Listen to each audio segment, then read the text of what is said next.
전 세계 모든 대학들은 그 특허를 내거나 지식재산이 생기면은 직접 창업을 하는 방법도 있지만은 기술 이전을 하는 방법을 많이 씁니다. 필요로 하는 회사에다가 기술을 공여를 하고 네. 그 대가를 받는 거죠.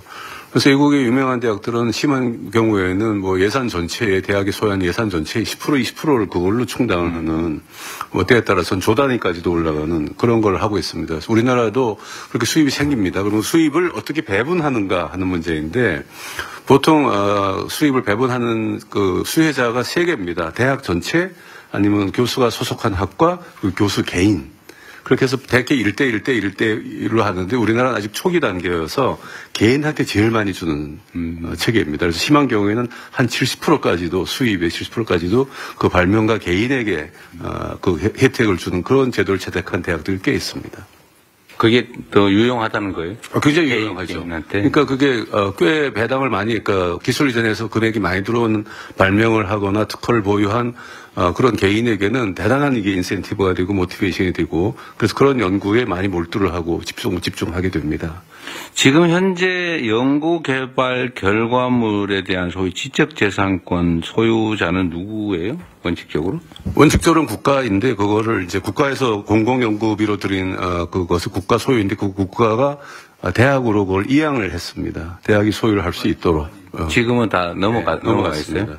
그 대학 기관이 연구기관에게. 예, 기관을 넘어갔는데 그 대학에서 다시 그 수입을 개인에게 지급하는 70%를 지급하는. 지금 그럼 대학은 그런데 다른 연구기관도 다 연구기관. 주연도 마찬가지고요. 주연도 마찬가지고 저희 같은 경우는 아까 좀 대통령님께서 가장 큰 인센티브가 뭔가 하고 질문 주셨는데 저도 그게 굉장히 궁금해가지고 우리 연구자들하고 얘기 많이 해보면요. 실제적으로는 예를 들어서 어떤 과제에 자기가 참여하는데 3년 프로젝트로 우리가 모든 그 기획을 해가지고 평가까지 다 받았는데 정말 자기가 밤잠 안 자고 열심히 해서 뭐 한 1년 반 만에 완성이 됐다. 그러면 나머지 예를 들어서 1년에 10억씩 30억이 보장이 돼 있는데. 근데 지금 이번엔 도입 안 되잖아요. 네. 이번에는 아예 그냥 자유롭게 다른 연구에 전용할 수 있게 해주겠다. 그 나머지 돈을 다 본인한테 가면은. 저는 이미 오래 하기로 했대요. 미리 힌트를 주셨는지 모르겠는데. 네. 네, 이제 그렇게 하면 그게 의미는 있는데 정말 이제 그 큰 과제를 성공했을 때 오는 그런 빅머니는 그래서 이제 효과성을 진짜 만들려면 정말 큰 과제를 만들고 그래서 이제 뭐 좀 외람되긴 한데 그런 사업을 성공했을 때 그러니까 예를 들어 사모펀드 같은 경우에는 뭐 아시겠지만 사모펀드를 만들어서 투자를 할 때 인센티브를 처음에 디자인하거든요. 그래서 A는 뭐 예를 들어서 100억이 생기면 20억 넣어. 뭐 그러니까 그건 좋은데 그런 식으로 큰 과제를 성공했을 때 인센티브가 누구한테 얼마가 돌아갈지. 그러니까 그걸 얘기를 해보자는 거죠. 어떻게 하는 게 가장 좋을까? 그러니까 해야 된다는 건 다 공감하는 거고요. 저는 뭐 전적으로 동의합니다. 저는 좀 더 거기 관대해야 된다고 생각하거든요.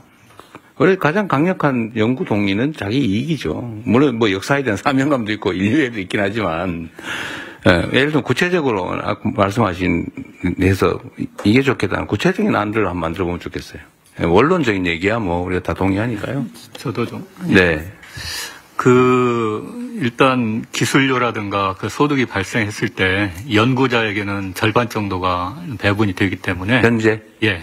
그렇기 때문에 국가연구개발 사업에서 절반 정도 배분하는 건 다른 나라보다 훨씬 좀 많이 주고 있는 거거든요. 근데 이제 나머지를 어떻게 할 거냐가 사실은 저는 더 중요하다고 생각합니다. 소위 특허를 받았다, 연구를 해서. 그러면 특허를 팔았을 때 객관적 가치의 절반을 연구자가 취득하는 거고 상당히 큰데. 예, 그렇습니다. 그래서 그걸 더 늘리는 것은 큰 의미가 없다고 생각하고요. 이제 나머지 절반을 어떻게 활용할 것인가가 훨씬 더 중요하고 제가 생각할 때는 그 나머지 절반이 그 연구기관이 아주 자율성을 가지고 더 큰 어떤 목표를 위해서 연구개발을 자유롭게 할 수 있는 그 자율성을. 나머지 50%를 가지고. 그게 훨씬 더 중요하다고 생각을 합니다. 그리고 지금도 이미 그렇게 돼 있다는 거 아닌가, 이론적으로는? 상당 부분 그렇게 돼 있는데, 이제.